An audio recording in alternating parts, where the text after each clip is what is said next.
நான் லலிதா பேசுறேன். நீ சொல்லி கொடுத்த மாதிரி ஊத்தி கொடுத்து பிளாட் ஆகிட்ட. இனி எவ்வளவு நேரம் ஆனாலும் போன்ல பேசலாம்.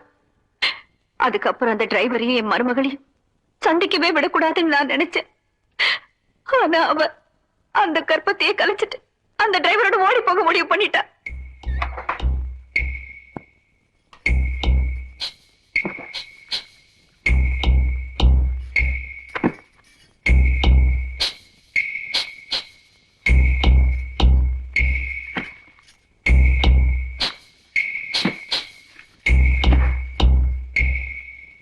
ஒரு குடும்பத்துக்கு கௌரவத்தை கொடுக்கறதும் கெடுக்கிறதும் ஒரு பொண்ணு நடந்துக்கிற முறையில தான்மா இருக்கு. உன்னை கையெடுத்து கும்பிட்டு கேட்டுக்கிறேன், தப்பான எந்த முடிவுக்கும் போயிடாதம்மா. வழிய விடுங்க லலிதா, கொஞ்சம் யோசிச்சு பாருமா. உன் குடும்பமும் சரி என் குடும்பமும் சரி கௌரவமானவங்க. 2 பேருமே தலை குனிற மாதிரி பண்ணிடாதம்மா. உங்களுக்கு உங்க கௌரவம் முக்கியமா இருக்கலாம், எனக்கு என் சந்தோஷம் தான் முக்கியம்.